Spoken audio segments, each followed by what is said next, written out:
Bueno, bienvenidos a todos a la lectura del Bhagavad Gita, tal como es, traducido y comentado por A.C. Bhaktivedanta Swami Srila Prabhupada. Y la semana pasada leímos hasta el verso 22 del capítulo 2. Sí. ¿Te acuerdas el capítulo 2 de qué trata? ¿Cómo se llama el capítulo 2? Sí. Es el resumen del Bhagavad Gita. Buenísimo, bien Edu. Entonces, habíamos empezado el capítulo con Arjuna volviendo a presentar dudas, después él se rinde a Krishna y le dice, soy tu discípulo, por favor, decime qué hago porque estoy perdido. En el 7, ¿no? Claro, en el verso 7, y a partir del verso 11, Krishna le empieza a instruir, le empieza a hablar de Jnana Yoga. ¿Qué es Jnana? Jnana significa conocimiento, ¿sí? Es un tipo de yoga, y le empieza a instruir lo que se dice el conocimiento. ¿Cuál sería el conocimiento? ¿Cuál sería? ¿Tienen alguna idea? El conocimiento espiritual. Claro, el conocimiento espiritual, de que hay una diferencia entre el cuerpo material y el alma, ¿sí? Lo espiritual y lo material. Entonces Krishna le empieza a hablar de todo eso. Eso empezó en el texto número 11 y llegamos hasta el 22, hasta el 30 todavía Krishna le va a seguir hablando del tema y se lo va a presentar de distintas perspectivas. Entonces, bueno, llegamos hasta el 22, así que hoy vamos a comenzar con el texto número 23, con la traducción y el significado, y ya continuamos. Tengo una pregunta antes. Sí. ¿Cuál es el conocimiento? Que no somos el cuerpo. Claro, la diferencia entre el cuerpo y el alma, que Claro. somos almas espirituales y que no somos el cuerpo, o sea que nos tenemos que identificar. Y también, en realidad se dice que dentro de Jnana también lo que se habla es de la existencia de Dios. Pero acá, en esta parte, todavía no le está hablando de quién es Él. Todavía como que... Le dijo lo de la porción, ¿no? Le habló del de la- superalma, le habló de la superalma. el Paramatma. Sí. Paramatma es la Es superalma. lo mismo, sí. Así que sí, exactamente, Ludmila. Pero todavía no le habla de Él como la suprema personalidad de Dios. Sí, el todopoderoso, el que todo lo sabe. Esto lo vamos a ir viendo. Pero bueno, se supone que conocimiento es entender que nosotros somos algo más que este cuerpo, que somos almas espirituales, eternas, llenas de conocimiento y felices. Se dice bienaventurados. Es una palabra rara, pero bueno, se dice bienaventurados, que somos felices, digamos. Entonces, bueno, esto es lo que significa el conocimiento. Tenemos Entonces, buenas aventuras, puede ser también. Bienaventurados, sí, podría ser.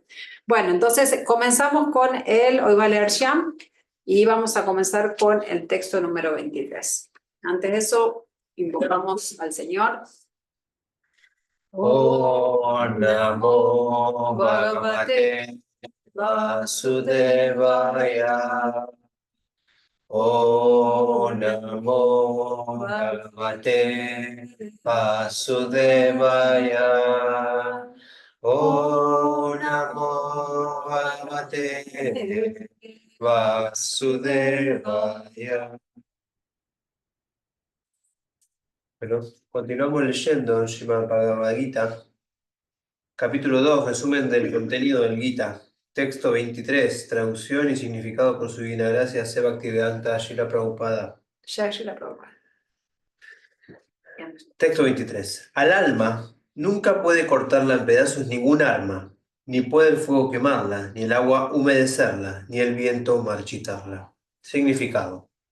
Todas las clases de armas, espadas, armas de fuego, armas de lluvia, armas de tornado, etc., son incapaces de matar al alma espiritual. Tal parece que en ese entonces había muchas clases de armas hechas de tierra, agua, aire, éter, etc., además de las armas de fuego modernas. Incluso las armas nucleares de la época actual entran en la categoría de arma de fuego. Pero antiguamente había muchas otras armas hechas de todos los distintos tipos de elementos materiales. Las armas de fuego se contrarrestan con armas de agua, desconocidas hoy en día por la ciencia moderna. Los científicos modernos tampoco saben cómo emplear los tornados como arma de guerra. Sin embargo, el alma nunca puede ser cortado en pedazos ni aniquilada por ninguna cantidad de armas, sean cuales fueren los dispositivos científicos que se empleen para ello. El Mayavadi no puede explicar cómo el alma individual llegó a existir solo por ignorancia y, en consecuencia, fue cubierta por la energía ilusoria. Ni jamás fue posible cortar a las almas individuales del seno del alma suprema original. Más bien, las almas individuales son partes eternamente separadas del alma suprema. Como las almas son atómicas e individuales eternamente, sanatana, tienen la propensión a ser cubiertas por la energía ilusoria, y por eso dejan la compañía del Señor Supremo, tal como las chispas de un fuego que, aunque tienen la misma calidad que el fuego, son propensas a extinguirse cuando se hallan fuera de él. En el Varaha Purana, a las entidades vivientes se las describe como partes integrales separadas del Supremo. Además, según el Bhagavad Gita, permanecen así eternamente.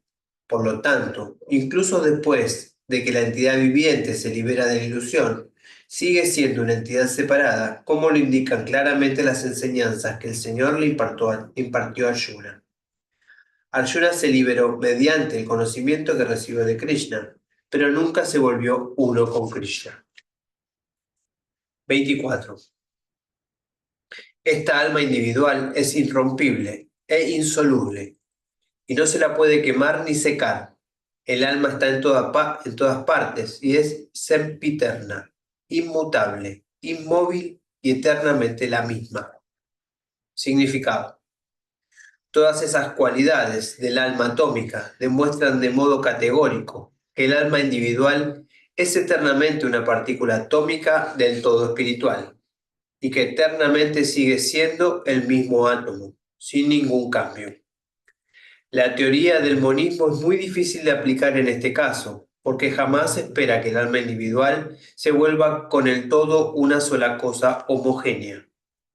Después de liberarse de la contaminación material, puede que el alma atómica prefiera permanecer como una chispa espiritual de los refulgentes rayos de la Suprema Personalidad de Dios. Pero las almas inteligentes entran en los planetas espirituales para asociarse con la personalidad de Dios. La palabra Sarvagataha, omnipresente, es significativa, porque no hay ninguna duda de que las entidades vivientes se encuentran por todas partes de la creación de Dios. Ellas viven en la tierra, en el agua, en el aire, dentro de la tierra e incluso dentro del fuego. La creencia de que el fuego las aniquila no es admisible, porque aquí se afirma claramente que el fuego no puede quemar al alma. Por consiguiente, no hay duda alguna de que también en el planeta Sol hay entidades vivientes con cuerpos adecuados para vivir allí. Si el globo solar está deshabitado, entonces la palabra Sarvagataha, viviendo en todas partes, carecería de sentido. Interesante, ¿no? Está en el Sol hay entidades vivientes. En el estómago nuestro también hay entidades vivientes. Pero aparte, en el fondo del mar, ¿no? A 12.000 metros de profundidad hay animales que sobreviven a esa Esas presión. condiciones. Ni un submarino sobrevive a eso, y hay animales que sobreviven a eso. Es Que increíble. ellos deben pensar lo mismo de nosotros. Claro, ¿qué hacen esos ahí afuera sin agua? Sí, claro. Pero porque si sobreviven ahí abajo, porque no van a sobrevivir en el sol, ¿no? Eso. Siempre pensé que en el sol no había nada, pero Krishna me sacó esa burrada. 25. Se dice que el alma es invisible, inconcebible e inmutable. Sabiendo esto, no debes afligirte por el cuerpo. Significado. Como se dije anteriormente, la magnitud del alma es tan pequeña que nuestros cálculos materiales, que no se la puede ver ni siquiera con el microscopio más potente que existe. ¿Se Por lo acuerdan tanto, que era una 10.000ª parte de la punta del pelo? Por eso es, digamos, invisible. Por lo menos para nuestros ojos. Por lo tanto, es invisible.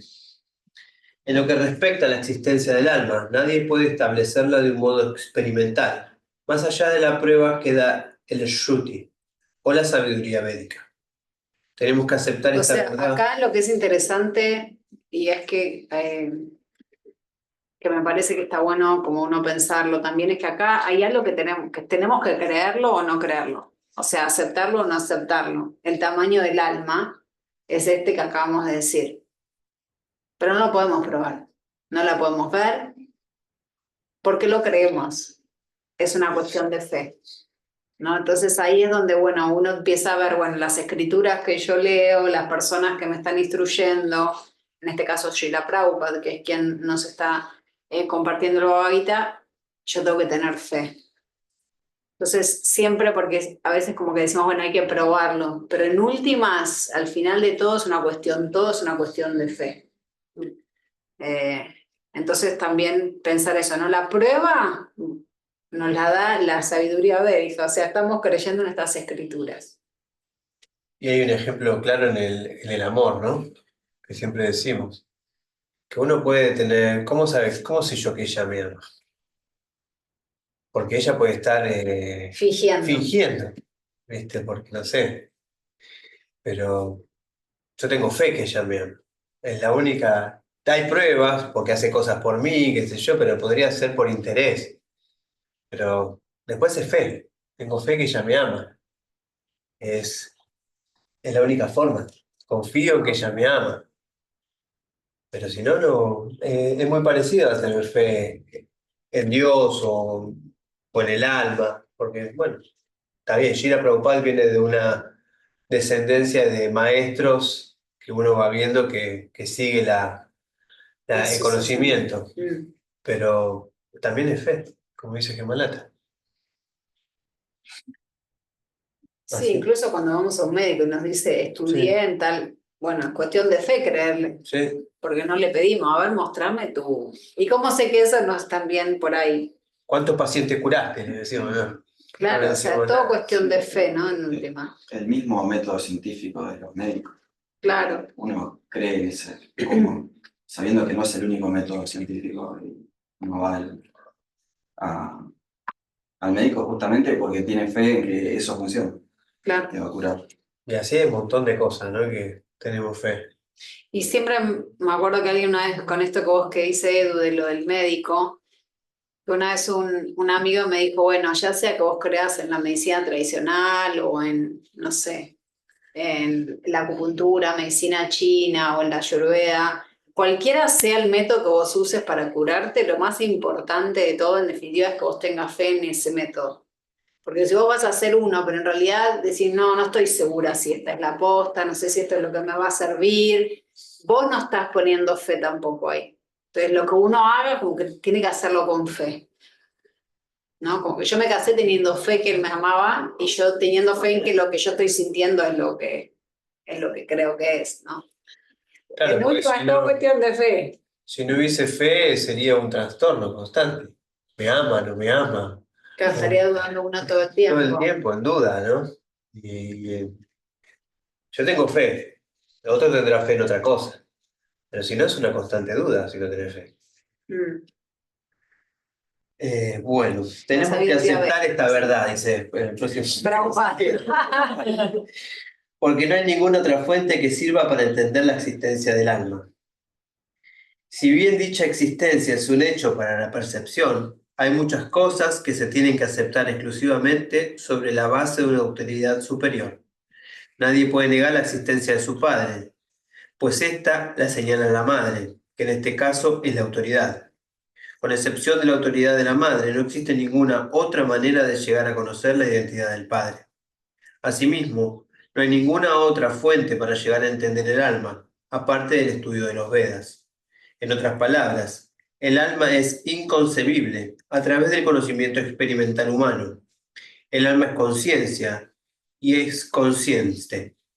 Eso también lo declaran los Vedas y tenemos que aceptarlo.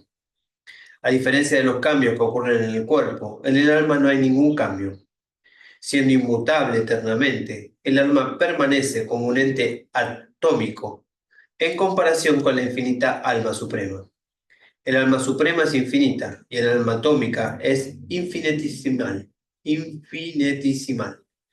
En consecuencia, el alma infinitesimal, siendo inmutable, nunca puede volverse igual al alma infinita.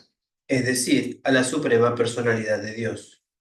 Este concepto se repite en los Vedas de diferentes maneras, tan solo para confirmar la estabilidad de la concepción del alma. La repetición de algo es necesaria para que uno entienda el asunto perfectamente sin ningún error. 26. Sin embargo, si crees que el alma o el conjunto de las señales de vida nace siempre y muere para siempre, aún así no tienes por qué lamentarte, oh tú, el de poderosos brazos. Significado. Siempre existe una clase de filósofos muy semejantes a los budistas, que no creen en la existencia separada del alma más allá del cuerpo. Cuando el señor Krishna habló el Bhagavad Gita, parece ser que esa clase de filósofos ya existía, y se los conocía como los Lokayatikas o Vaibhashikas. Estos filósofos sostenían que las señales de vida aparecen cuando las combinaciones materiales alcanzan cierta condición de madurez. El científico material moderno y los filósofos materialistas también son de la misma opinión. Según ellos, el cuerpo es una combinación de elementos físicos y en determinada etapa las señales de vida se desarrollan por la interacción de los elementos químicos y físicos. La ciencia de la antropología se basa en esta filosofía. En la actualidad, muchas pseudo-religiones que ahora están poniendo de moda en los Estados Unidos también se adhieren a esta filosofía, como lo están haciendo las sectas budistas nihilistas y no devocionales. Incluso si Arjuna no cree en la existencia del alma, como se indica en la filosofía vaibhásika, aún así no había no había causa alguna de lamentación. Este punto, bien, escúchenlo porque es Escúchenlo. muy interesante cómo lo presenta Prabhupada. Dice, incluso aunque no creas en el alma, pongamos que no crees en el alma, dice Prabhupada. Mira, incluso así, tampoco tiene sentido lo que estás planteando. Incluso si Arjuna no cree en la existencia del alma, como se indica en la filosofía vaibhashika, aún así no había causa alguna de lamentación. Nadie lamenta la pérdida de una cierta masa de sustancia química y por ello deja de desempeñar su deber prescrito. Por otra parte, en la ciencia moderna y en la guerra científica, se desperdician muchas toneladas de sustancias químicas para vencer al enemigo. De acuerdo con la filosofía vaibhashika, la supuesta alma o atma desaparece con el deterioro del cuerpo, de modo que, sea cual fuera el caso, ya que Arjuna aceptara la conclusión védica de que existe un alma atómica, o que no creyera en la existencia del alma, no tenía por qué lamentarse. Según esta teoría, puesto que hay muchísimas entidades vivientes que se generan de la materia a cada momento, y muchísimas de ellas que son aniquiladas a cada momento, no hay por qué afligirse por semejante incidente. Si el alma no iba a volver a nacer, no había motivo de que Arjuna temiera ser afectado por reacciones pecaminosas a causa de matar a su abuelo o a su maestro. Pero al mismo tiempo, Krishna se dirigió a Arjuna sarcásticamente y lo llamó Maha Bajo, el de los poderosos brazos, porque al menos él no aceptaba la teoría de los Vaishikas, la cual deja a un lado la sabiduría védica. Arjuna, como Kshatriya, que era, pertenecía a la cultura védica y le correspondía seguir los principios de ella. 27. Aquel que haya nacido es seguro que va a morir, y después de morir es seguro que uno volverá a nacer. Por consiguiente, en el ineludible desempeño de tu deber no debes lamentarte. Significado. Uno tiene que nacer de acuerdo con las actividades que ha realizado en la vida, y después de terminar un periodo de actividades, se tiene que morir para volver a nacer y comenzar el siguiente periodo. De ese modo gira el ciclo del nacimiento y la muerte, fase tras fase, sin liberación. Este ciclo del nacimiento y la muerte no respalda, sin embargo, el asesinato, la matanza de animales y la guerra innecesaria. Pero, al mismo tiempo, la violencia y la guerra son factores inevitables en la sociedad humana para mantener la ley y el orden. La batalla de Kurukshetra, que ocurriría por la voluntad del Supremo, era un evento inevitable. y es deber de un kshatriya pelear por la causa justa. ¿Por qué había éste de sentir temor o acongojarse ante la muerte de sus parientes si estaba cumpliendo con su deber legítimo?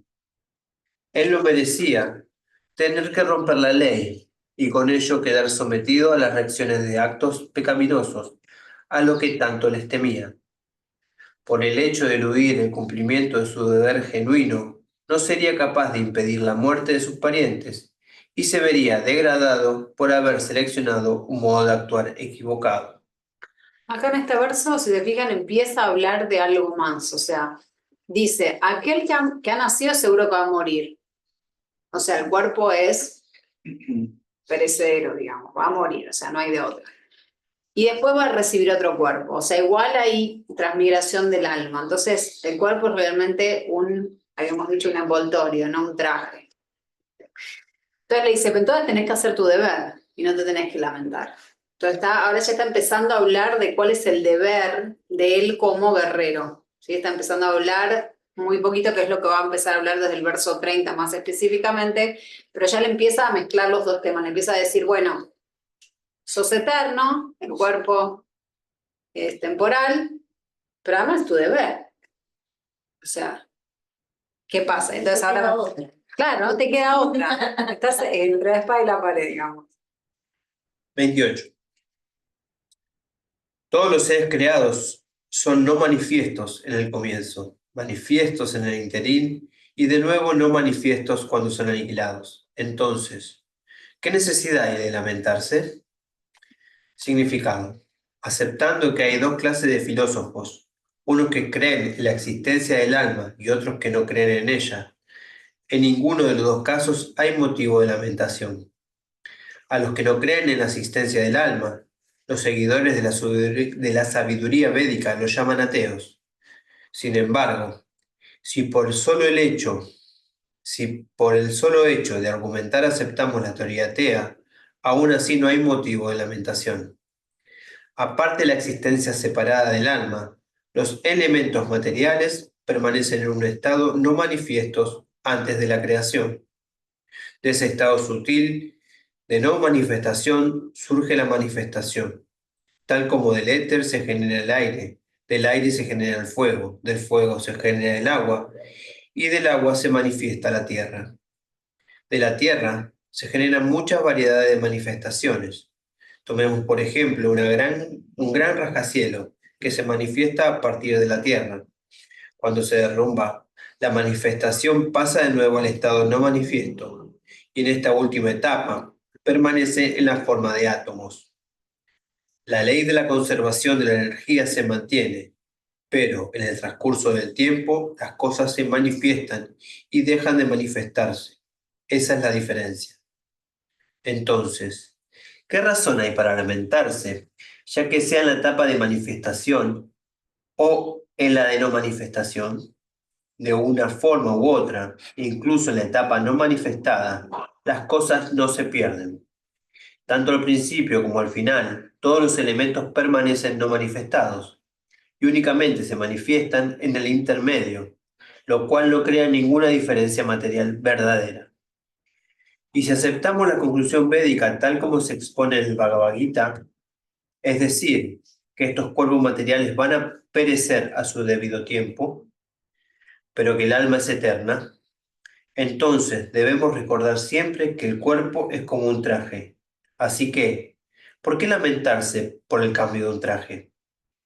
El cuerpo material no tiene existencia real en relación con el alma eterna. Es algo así como un sueño. En un sueño puede que uno crea que está volando por el cielo o que es un rey y está sentado en una cuadriga, pero cuando se despierta puede ver que ni está en el cielo ni está sentado en la cuadriga. La sabiduría védica fomenta el cultivo de la autorrealización sobre la base de la no existencia del cuerpo material. Por consiguiente, ya sea que uno crea en la existencia del alma o no crea en ella, en cualquiera de los dos casos no hay razón para lamentarse por la pérdida del cuerpo. Este verso habla mucho como es Para mí este verso es difícil de entender y es como muy profundo, porque en realidad está hablando de la creación general del universo. Entonces lo voy a hacer recontra simple, pero básicamente después de 4 eras, nosotros estamos en la última era que se llama Kali Yuga, son 4 yugas, y es como si fuesen 4 estaciones del año, pero es la 4ª yuga. Después de eso hay una devastación de todo, o sea, todo vuelve hacia Dios mismo. Y vuelve a manifestarse. Por eso habla de lo no manifestado, que es cuando ya todas las almas vuelven, incluidos los semidioses, todos vuelven a Krishna, no se funden uno, sino que vuelven, como que se dejan de quedar manifestados y se vuelve a manifestar todo. Explicándolo un poquito de manera lo más sencilla que pude. Por eso habla de lo no manifestado en el comienzo, lo manifestado y lo que se vuelve a dejar a manifestar. O sea, la manifestación como el cuerpo físico, ¿no? Nosotros como almas individuales seguimos existiendo, pero sin un cuerpo físico. ¿Y siempre sos la misma alma? Sí, Siempre. siempre sos la misma alma. Es eterna. 29. Y eterna significa que no hubo un comienzo ni un fin. O sea, nunca empezaste a ser esta alma, siempre fuiste y siempre serás por siempre. O sea, eternamente. Y son la misma alma, pero va cambiando de conciencia, cierto punto, porque El trabajo que vas haciendo claro, vida a vida. exactamente. El trabajo espiritual. 29. Algunos consideran que el alma es asombrosa, otros la describen como asombrosa, y otros más oyen hablar de ella como algo asombroso, mientras que hay otros que, incluso después de oír hablar de ella, no logran comprenderla en absoluto. Significado. Como el Gita Upanishad, está basado en gran parte de los principios de los Upanishad, no es sorprendente también encontrar este pasaje en el Katha Upanishad 1.2.7. Es sin duda muy asombroso el hecho de que el alma atómica se halla en el cuerpo de un gigantesco animal, en el cuerpo de un gigantesco árbol baniano, y también en los microbios, millones y billones de los cuales ocupan tan solo 1 centímetro de espacio. Hombres con un escaso acopio de conocimiento y hombres que no son austeros no pueden entender las maravillas de la chispa espiritual atómica e individual, pese a lo que explica la más grande de todas las autoridades del conocimiento, que le impartió lecciones incluso a Brahma, el primer ser vivo del universo. Debido a una concepción material burda de las cosas, la mayoría de los hombres de esta era no pueden imaginarse cómo una partícula tan pequeña puede al mismo tiempo volverse tan grande y tan pequeña. Así pues, los hombres consideran que el alma propiamente dicha es maravillosa, ya sea por constitución o por descripción. Ilusionada por la energía material, la gente está tan inmersa en cuestiones relacionadas con la complacencia de los sentidos, que tiene muy poco tiempo para entender el asunto de la comprensión del ser. Si bien es un hecho que, sin esa comprensión del ser, todas las actividades que se realizan en la lucha por la existencia terminan al final en el fracaso. Tal vez uno no tenga idea de que debe pensar en el alma y además buscarles una solución a los sufrimientos materiales. Algunas personas que están inclinadas al oír hablar del alma pueden que asistan a conferencias con buena compañía, pero a veces, debido a la ignorancia, se desvían y aceptan que la superalma y el alma atómica son una sola, sin diferencia de magnitud. Es muy difícil encontrar a un hombre que comprenda perfectamente la posición de la superalma, la del alma atómica, sus funciones respectivas, sus relaciones y todos los demás detalles grandes y pequeños. Y es aún más difícil encontrar a un hombre que haya extraído el beneficio pleno del conocimiento del alma y que sea capaz de describir la posición del alma en los diferentes aspectos. Pero si de una forma u otra uno es capaz de entender la materia que trata del alma, entonces su vida es un éxito. El proceso más sencillo para entender la cuestión del ser consciente, consiste, no obstante, en aceptar las declaraciones del Bhagavad Gita, que habló la más grande de todas las autoridades, el Señor Krishna, sin dejarse desviar por otras teorías. Pero también se requiere de una gran cantidad de penitencias y sacrificios, ya sea en esta vida o en las anteriores, antes de que se pueda aceptar a Krishna como la suprema personalidad de Dios. Sin embargo, a Krishna se le puede conocer como tal en virtud de la misericordia sin causa del devoto puro y de ninguna otra manera. Acá un poco dice, ¿no?, que en aceptar las declaraciones sin dejarse desviar por otras teorías. Si uno tiene fe en esta teoría, en este Bhagavad Gita, tiene que entregarse, ¿no?, que seguir sus enseñanzas. No puedo, un día escucho Bhagavad Gita, otro día soy budista, otro día evangélico, otro día... No, poder se puede, digamos. Poder se puede, pero uno no va a ir profundizando en el conocimiento. Es como todo, si un día elijo yoga y el otro día voy a boxeo, al final no termino haciendo ningún deporte. Entonces uno tiene que determinarse por alguna... Definirse por algo y seguir, profundizar. Es lo ideal, ¿no? Y este verso, si se fijan, se repite la palabra asombro 3 veces, entonces se le llama el verso asombroso, por lo general. Me quedé asombrado. Texto 30.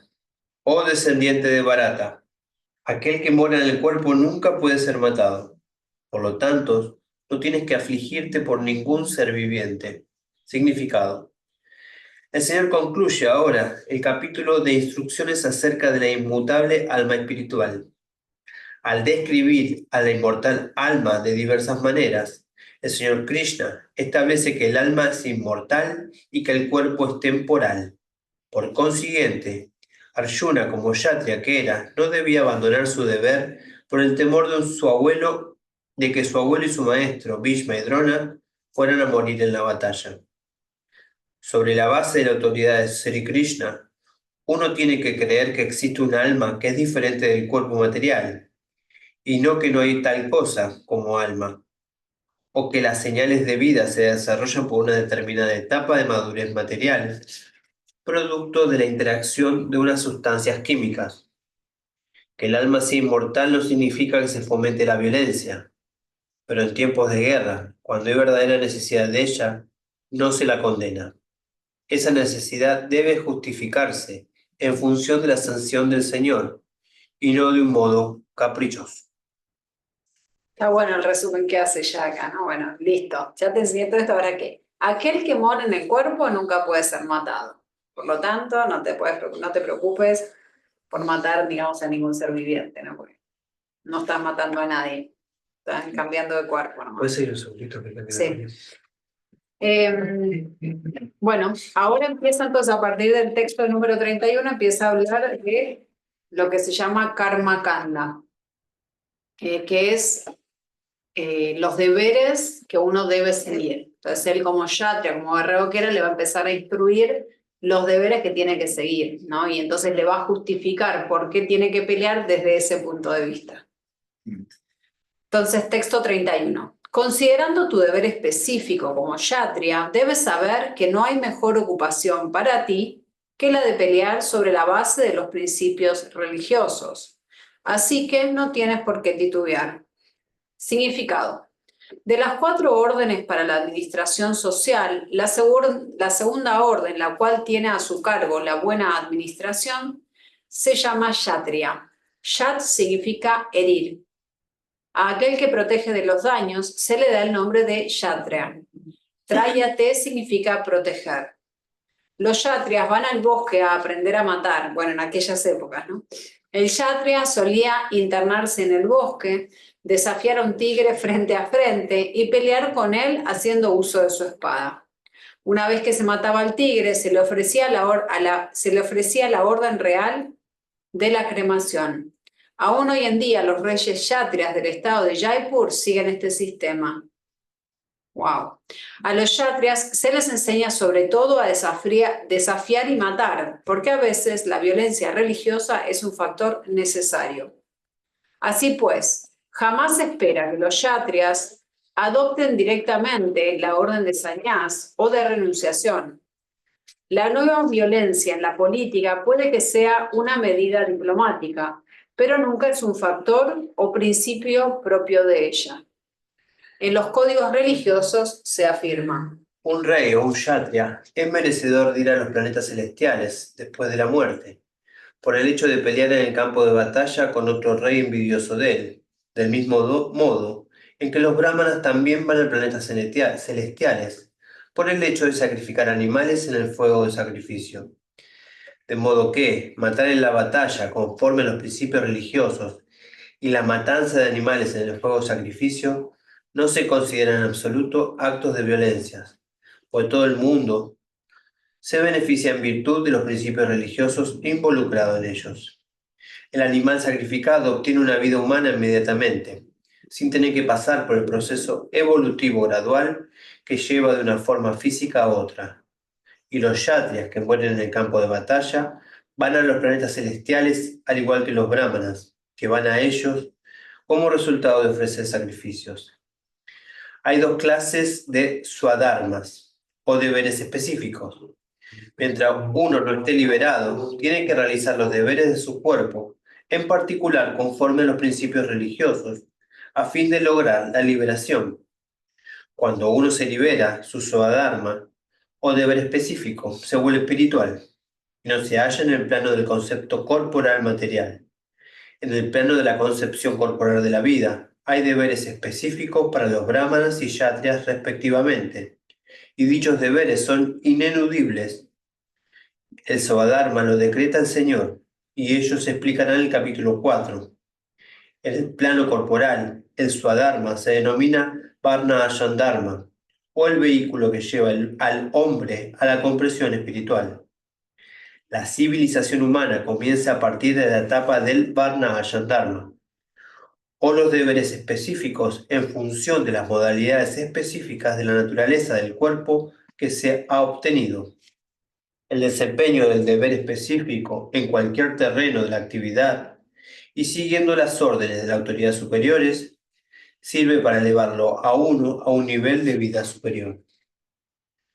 Entonces, el Varna Ashram Dharma es como una forma que había antes, védicamente, de organizar a la sociedad de acuerdo a las cualidades de cada uno y al momento de su vida. Entonces, es como matricial, había de acuerdo a tus, digamos, capacidades y después de acuerdo a si eras estudiante, casado, ¿no? Entonces, era como matricial. Hoy en día está un poco desvirtuada, no tenemos reyes santos, no tenemos Brahmanas. gobernadores, claro, no tenemos brahmanas que puedan transformar una vaca en un ser humano, digamos. O sea, estamos en otra realidad, pero bueno, porque mucho habla Prabhupada sobre esto y acá habló bastante, que era una forma de organizar la sociedad, pero bueno, hoy en día eso ya no existe, ¿no? O bueno, no lo estamos pudiendo poner en práctica. Sí, esto que habla también de los sacrificios de animales era de otra era. Hoy, como dice Gemalata, es imposible que haya una brahmana que transforme un animal en un ser Sí, en humano. realidad se suponía que cuando lo sacrificaban, bueno, como explica Prabhupada, ¿no? Cuando lo sacrificaban era que los ayudaban a evolucionar, porque nosotros también creemos en la evolución, pero no en la evolución de Darwin, sino en la evolución de especies, que empezás, no sé exacto cómo será, pero empezarás en planta y vas evolucionando, cucaracha, rata, no sé, y vas cambiando a especies cada vez un poquito más evolucionadas. Más conscientes. En algún momento pez, no sé dónde sería el pez y qué parte estaría, claro, cada vez, digamos, hay especies más conscientes que otras, ¿no? O Parta, dichosos de los... es 32. O Parta, dichosos de los kshatriyas, a quienes se les presentan semejantes oportunidades de pelea sin buscarlas, abriéndoles las puertas de los planetas celestiales. Significado. El señor Krishna, en su carácter de supremo maestro del mundo, condena la actitud de Arjuna, quien dijo: no encuentro bien alguno en esta pelea. Ella será motivo de una permanencia perpetua en el infierno. Esa clase de afirmaciones que Arjuna hizo se deberían únicamente a la ignorancia. Él quería volverse no violento en el desempeño de su deber específico. Para un kshatriya, estar en el campo de batalla y volverse no violento es filosofía de tontos. En el Parayara Smriti, o los códigos religiosos que hizo Parayara, el gran sabio y padre de Vyasadeva, se declara: el deber del kshatriya consiste en proteger a los ciudadanos de toda clase de dificultades, y por esa razón él tiene que emplear la violencia en casos que lo requieran, para mantener la ley y el orden. Por consiguiente, él tiene que conquistar a los soldados de los reyes enemigos, y de esa manera gobernar el mundo con principios religiosos. Considerando todos los aspectos, Arjuna no tenía razón para abstenerse de pelear. En el caso de que conquistara a sus enemigos, disfrutaría del reino, y si moriría en la batalla, sería elevado a los planetas celestiales, cuyas puertas se hallaban abiertas para él de par en par. En cualquiera de los casos, pelear le resultaría provechoso. Es interesante que acá pone y tremenda oportunidad que tienen los que están yendo a esa batalla, siendo kshatriyas, de pelear. ¿Cómo no van a pelear? Como que Arjuna le dice a Arjuna, ¿no? Como Arjuna con todo lo que planteó y todas sus dudas, le dice, ¿cómo no van a pelear si es una oportunidad increíble? Claro, pensando no en el cuerpo, sino en lo que queremos alcanzar. Pensando que era un kshatriya, que tenía que cumplir con su objetivo. Texto 33. Sin embargo, si no cumples con tu deber religioso de pelear, entonces ciertamente que incurrirás en pecado por desatender tus deberes, y, en consecuencia, perderás tu buena reputación como guerrero. Significado. En esas épocas la reputación era algo muy importante. Hoy es importante también. Quizás Pero la perdemos así, en un comentario que alguien te puede hacer en Instagram, y entonces ya los demás no saben si eso es verdad o no, entonces ya nada se cree, ya como que nada sabes si es verdad, o sea, la perdés, pero antes todos decían, wow, mirá lo que dice el diario, y por ahí perdías tu reputación, y ahora por ahí lo lees y decís, por ahí es mentira. ahora lo que pasa es que hay mentira. Claro, Ese es el problema. Es una locura. y hay Como noticias una realidad fake. paralela de las redes sociales. Las redes sociales son una realidad paralela, me gustó eso. Pero Es así. donde aparentamos lo que queremos mostrar, digamos, Claro. no es real. Y donde alguien pueda Sí. decir algo de vos que no tiene nada que ver, donde Bien. hay como libre expresión. Pero puede pasar fuera de las redes sociales también. Uno con un currículum, por ejemplo, uno genera una carrera laboral y quiere mantener esa carrera laboral de una forma para poder conseguir en lo material un mejor trabajo, una mejor posición. Entonces, si es en esa carrera lo difaman o hace algo mal, lo va a seguir creciendo. Entonces uno tiene que mantener ese honor, esa carrera intacta como para poder seguir creciendo.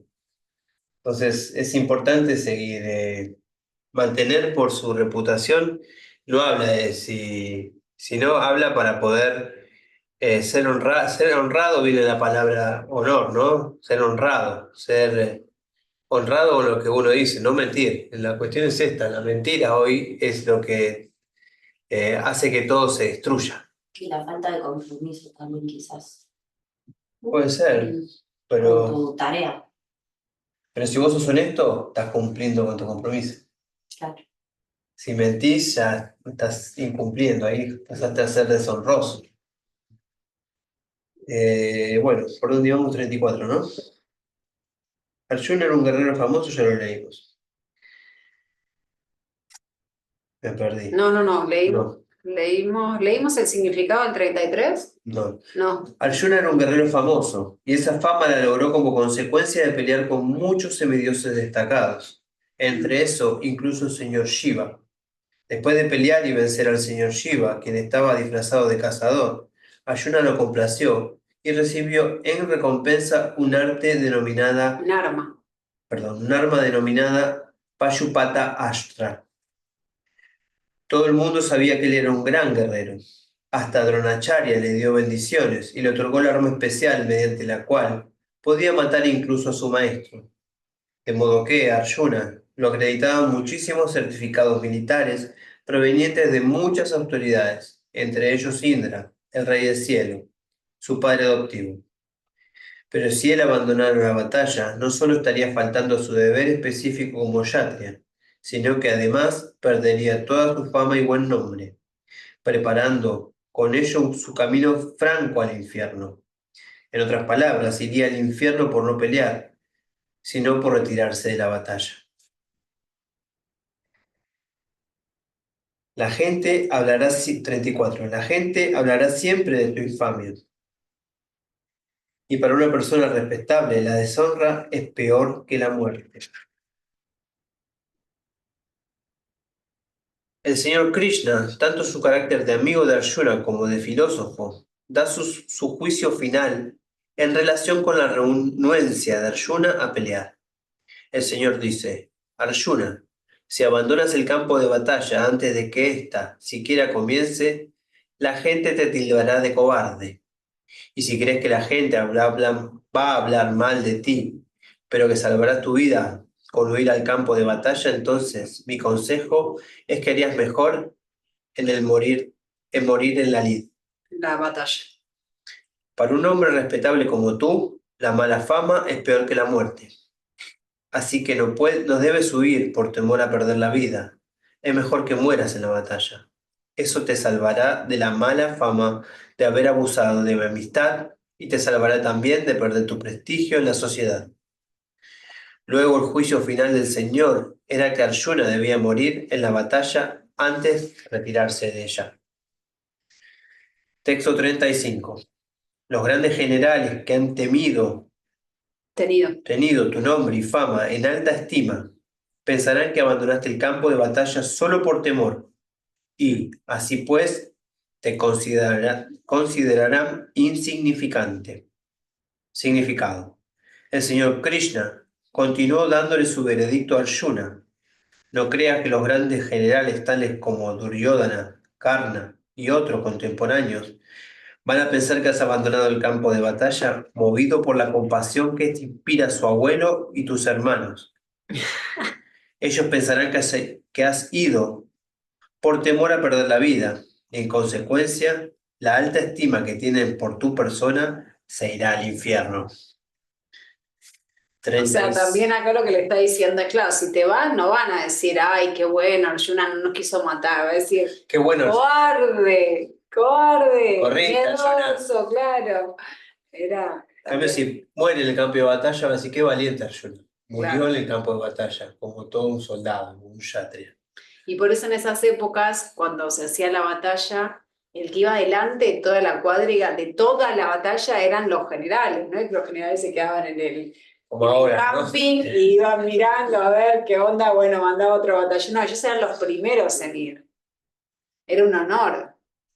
Y no hace mucho tiempo atrás también, ¿eh? Porque vos veías, sé yo, los ingleses, los vikingos, iban adelante los buenos. Después se fue, los generales se quedan atrás con las largas vistas. Vos decís que Cali Lluve hizo así, Sí, se vino a nos pique, degradamos a muy pique, a rápido. pique. Bueno.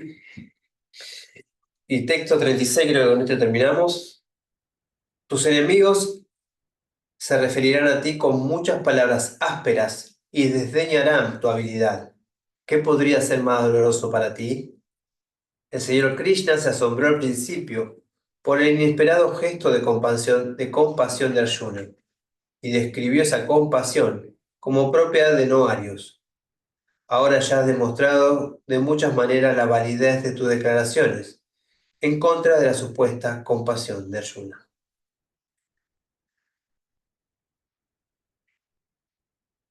No se arrugue, Arjuna. Vaya adelante. ¿Algún comentario? ¿Alguna ¿Preguntas? reflexión? Edu, te veo ahí con Sí. una duda en la lengua. Que me queda la duda de quién es realmente merecedor de los planetas celestiales o ser liberado, ¿no? Porque, no sé, por ejemplo, cuando Krishna mata a Kamsa y lo libera, pero Kamsa había sido de lo peor en cuanto a su vida, pero sin embargo lo liberó. y no sé, para mí injustamente, no debería ser liberado, debería ir al infierno, pero Arjuna podría ir al infierno por no haber peleado, que en realidad dijo, comparado con todo lo que hizo Kamsa, se quedó peor. Hay niveles. Sí, no entiendo muy bien eso, el merecimiento de quién puede ser liberado y quién no. Tiene que ver, la liberación no siempre tiene que ver que va a un planeta espiritual o con Krishna. La liberación también está en tu conciencia. Por ejemplo, no es lo mismo un devoto puro que es liberado y se va con Krishna, que Más específicamente va a Krishna Loka. claro, Mm. que un yogi, por ejemplo, que medita en Paramatma, se funde con el Paramatma. O un impersonalista se va con el Brahman impersonal. Hay distintos tipos de O liberación. sea, claro, hay distintos tipos de objetivos. Mm. Y por lo tanto, como dice Jan, distintos tipos de liberaciones. Entonces, eso está buenísimo porque quiere decir que, claro, de acuerdo a tu objetivo, a donde vos puedes llegar, sí llegás en esta vida. Pero digamos que vos sos sí, un yogi místico que querés fundirte, ni siquiera meditas en Paramatma, querés fundirte uno con ese es tu objetivo. Pero hay objetivos más altos como estudiamos. Entonces hay que ver qué tipo, pero eso también se llama liberación. Hay que ver qué tipo de liberación le dio Krishna a Kamsa. Claro. Primero. Y segundo, Kamsa es muy necesario para Krishna. Porque si no, ¿cómo nos cuenta en todos sus pasatiempos? Entonces también hay, a veces, cuando uno ve al más malo de todos, también para los pasatiempos de Krishna es necesario. Entonces, si ese, de pronto, no quiere decir que Kamsa se haya vuelto con Krishna, pero de pronto si Krishna quiere, hizo tan bien su rol que puede volverse con Krishna. Pero cuando se dice liberación, como bien explicó Shyam, es ambigua la situación, porque no quiere decir que llegaste con Krishna. Recuerden que hay 3 tipos de niveles de Dios, ¿no? Estaba primero Brahman, el Brahman impersonal, que es de lo que meditan muchos yogis o Bien. gyanis. Después tenemos Paramatma, ¿sí? Que es, por lo general es más hacia lo que meditan, por lo general algunos es que depende de qué tipo de yogis, pero algunos yogis meditan en Paramatma, que es Dios en el corazón. Y el tercer nivel es Krishna como persona. Los 2 niveles anteriores todavía no es personal, no se busca una relación personal. Pero Bhagavan es reconocer a Dios como una persona, personificado y poder tener un vínculo, hablarle, ¿no? Contarle lo que te pasa, preguntarle por qué estás pasando por lo que estás, poder desarrollar ese vínculo. Entonces, son 3 tipos se podrían llamar liberación, si querés. No es, en realidad la Brahma, bueno, Bhagavan no es, pero pongamos. Entonces, depende el objetivo de cada uno a dónde vas. Por eso sí, está buena la pregunta, muy buena. Y también hay distintos pasatiempos, ¿no? Por ejemplo, Nishinjadev, cuando se libera, ella lo libera. Nishinjadev Nishinja no, Hiranyakashipu, que peleó con Nishinjadev. que era un Lo, demonio también. lo libera, pero ella estaba siendo parte de un pasatiempo. Él venía a formar parte del pasatiempo, porque Krishna necesita con quién pelear. No puede pelear contra mí porque me hace así y necesita a alguien que sea digno de su pelea. Entonces, Para él también mostrarnos su grandeza. grandeza. Entonces, Nishinjadev Hiranyakashipu se libera, pero ella tenía asignado un cometido y vuelve como otro demonio. Y por eso ahí lo lindo es ver quién era Hiranyakashipu antes, en su vida anterior. Entonces vos vas a ver que todos los demonios, hay una charla muy, muy linda, una clase que da Bhaktisundar Maharaj, que habla de quiénes eran los demonios antes de ser demonios. Porque sí, es difícil de comprender. ¿Por qué liberó Krishna a un demonio tan malo? Y Arjuna se podía ir a... Arjuna era complicado, pero Arjuna tenía conocimiento. Arjuna sabía. Los demonios eran demonios, querían disfrute. Entonces es distinta la conciencia de cada uno. Entonces Krishna te da lo que vos buscás. Krishna quiere complacerte. Si tu objetivo es irte a los planetas celestiales, por ejemplo, él va a querer que vos llegues ahí, va a hacer todo lo posible para que vos llegues. Vos tenés que ponerle de tu parte.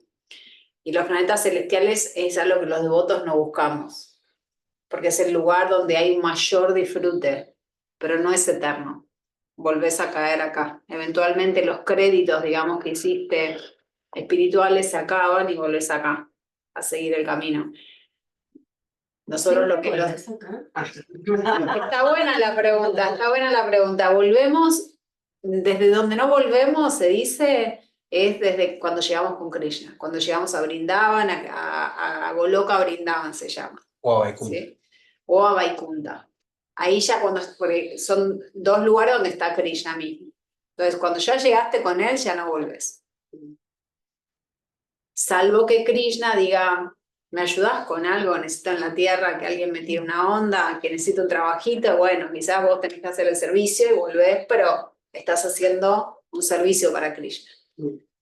Y también estás con Krishna, porque tus pasatiempos son eternos. Se repiten y Claro. se repiten y siempre estás con Krishna. Estás Pero- sirviéndolo. Claro, pero de ahí se dice que ya uno no vuelve. Ya uno no vuelve a caer. Sí. Pero está bueno como pensar que, bueno, supuestamente, ¿no? Volvemos siempre en situaciones planetarias completamente distintas a las que estuvimos en la encarnación Sí. anterior. Y eso también está bueno. A mí me generaría curiosidad en 1300 años volver y ver qué onda. Ay, no, a mí no me gustaría volver tan antes. No, adelante. O sea, en 1300 años volvés a reencarnar. Yo a veces pienso en eso, ¿no? Qué comodidad que tengo hoy, ¿no? Que tocar un botón y prender el fuego, abrir la heladera que esté la comida fría. Y yo también pasé por un momento... Abrir donde- una canilla que salga agua. Claro. Habré pasado por un momento que estaba en una caverna y tenía que prender con 2 piedras Claro. y me ha pasado, nos ha pasado a todo otro momento de la historia, o que no había cloacas, o De la evolución. claro, de la evolución, y hemos pasado por distintas... Es muy interesante pensar en eso, ¿viste? Hoy estamos en un momento que está bueno, pero a la vez es muy cómodo. Pero también algo que me gustaría agregar, contestando lo que dijo Geraldine, que una maestra, uno de nos dijo a nosotros, tengan mucho cuidado lo que desean, Mucho cuidado. mucho cuidado, porque lo que deseamos, Krishna es, ¿vos querés volver en 1300 años? Ok, Anotadito. Me da curiosidad. Claro. Entonces, pero Krishna nos quiere hacer felices, quiere cumplir nuestro deseo. Entonces él va anotando. Y cuando vos tenés que volver en la siguiente vida, él dice, bueno, esto es lo que... Esto es Geraldine. Entonces, claro, entonces lo que ella siempre nos dice es, seamos muy conscientes y muy cuidadosos de lo que deseamos porque eso nos trae de regreso acá. A lo que decía Ludmila, dice, no, yo quiero salir de acá. Esa es la mejor. Entonces, no deseamos, me gustaría tener ojos azules, me hubiera gustado ser cantante, Tenemos que lograr aceptar el cuerpo que nos tocó, la vida que nos tocó, el karma que tenemos, honrarlo y tratar de salir. Porque cualquier deseo, Krishna, él sabe, la nota, dice, acuérdense que está con nosotros todo el tiempo. Se la nota, toma nota, ni siquiera tiene que tomar nota, él se acuerda de todo. Claro. Entonces, pero él nos quiere complacer. Entonces, siempre me acuerdo de esa maestra, muy cuidado con lo que deseamos. Me gustaría surfear como ese, ¿no? Guarda, guarda. Yo me quedé pensando otra vez que lo que estaban leyendo en el show también pensamos de los demás, que qué difícil que es esto, no que eran como flechas, los malos pensamientos que tenemos hacia los demás. Qué difícil. Qué difícil. Yo lo vengo trabajando hace un montón eso, de no tener malos pensamientos que a veces te vienen como nada, que dices, Dios, no quiero participar en esa creencia.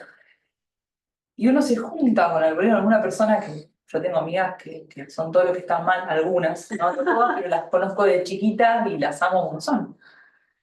Y salí de acá y la fui a ver Y fue como en 3 segundos, fue como, Guadalupe, te tenés que ir, le digo.